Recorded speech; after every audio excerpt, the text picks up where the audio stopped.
isang sasakyan na nasangkot sa isang aksidente at nagtamo ng malaking damage. Paano natin na-repair at nakabalik sa kalsada? Yan mga kalagnot, long time no see. Ito muna yung topic natin ngayon.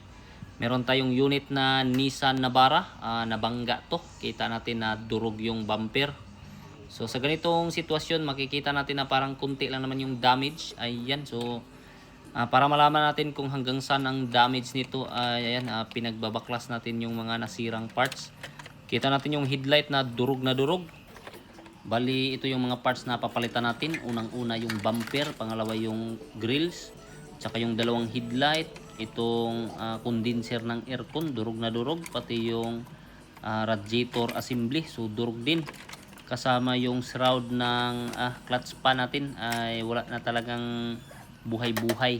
Dito naman sa ilalim, kita natin na bali yung chassis, so ganyang kalakas yung impact ng bangga.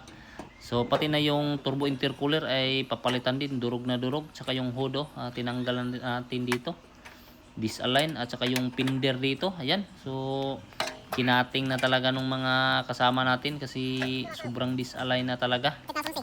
Bali itong parts na to ay walang nabibili nito kasi kasama na talaga to sa body. Kaya ang ginawa natin dito ay minaso-maso para ma-align.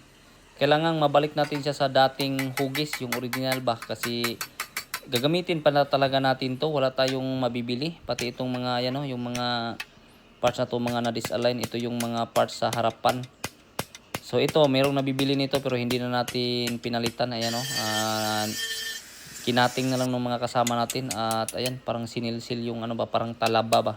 Kita nyo yung metal na na lukot-lukot yung kahimtang. Pero kahit na lukot-lukot yan ay kayang-kaya pa natin maisauli yan. Ganyan ka bagsik yung mga kasama natin.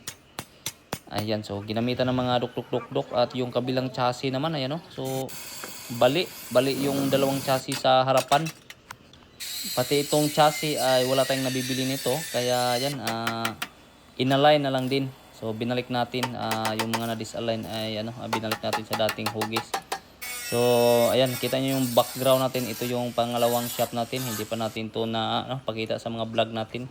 Baka sa susunod na mga videos natin pakita natin tong bagong shop natin. Ayan, so binalik na natin dito sa harapan, yung kinating kanina. Ayan, so natapos na kasi nating sa uli sa dating hugis. So ayan, tapos yung harapan naman, yung mga dinukdok-dukdok natin, ayan, so binalik na, ginamitan ng chin block para bumalik siya.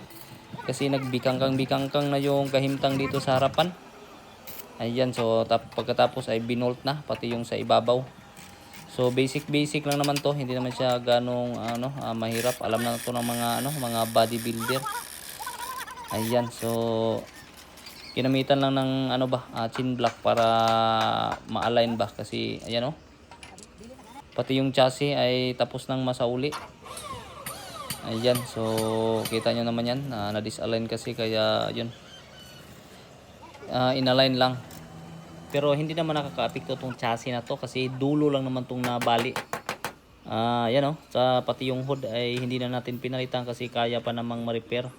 Kita nyo yung background natin dyan, merong nagbakod sa bagong shop natin. Bali ito yung pangatlong shop natin dito sa main, sa Lupisay na Misamis Occidental. So kaya hindi nyo nakita yung ibang mga sasakyan kasi andun yun sa isang shop natin, magkalapit lang naman. So wag nyo muna kaming ibasa na nandito lang kami nagrepaint, nagpintal sa sa may walang atop-atop. Hindi pa kasi tapos tong isang shop natin. Extension natin ba para malugluwag ng kunti. Ayan, so tinira na ng primer at saka kiniskis ng liha. Ayan, so ganun lang, pagkatapos na makiskis ng liha ay fast forward na tayo dito. Ayan, so nilagyan na ng mga dyaryo-dyaryo ba para hindi maigo-igo ng pintal yung hindi kasama. Yan, hanggang dito lang yung tinira na pintal, so hindi lahat, hindi kasama yung mga sira. Kaya dapat talaga pag nadadrive tayo, wag tayong mag-drive ng katulugon para hindi tayo madisgrasya gaya nito. Ang laki-laki ng gastos nito pagka ganito. So sayang yung sasakyan natin na bagong-bago, magkaroon ng ganitong problema, malaking gastos, daming parts na papalitan. Tsaka yung trabaho nito umabot to ng ano, parang 3 weeks. Yung pag-repair ng ano, bangga tsaka yung pag-repaint, yung pagpintal dito sa ano, sa harapan. So pagkatapos na matira yung ano, body color natin yan. So medyo sinaw-sinaw naman siya ng konti pero hindi pa yan yung ano, kinis talaga kasi ano pa man yan, kailangan pang i-bapping.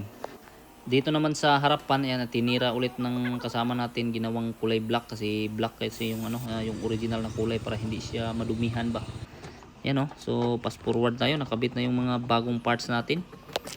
So tsaka yan yung mga wiring na naman ay wiring ulit kasi ano, pinagtatanggal yun. Tsaka yan yung headlight na bago natin ay kinabit na rin kasi durog yung ano, original na headlight.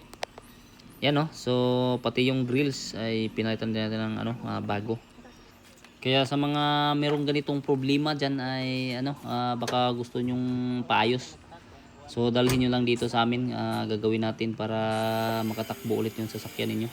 Yan, so nung magsimula tayo ay ano, medyo layo ng konti pa yung bakod. So ngayon ay dahil sa mga 3 weeks yung trabaho kaya umabot na yung bakod dito sa likuran. Ayan, so tinapo-trapuhan na ni Matsuki. Kita natin na yan oh, so yan yung kulay, same naman yung original tsaka yung bagong tira na pintal. Ayos. So yan yung ano, background ng shop natin no. Medyo malaki-laki kasi to. Ayan, takbo na rin sa wakas yung durog yung kahimtang sa harapan. Tara, test drive natin to ng dahan-dahan. Bullhot Matsuki.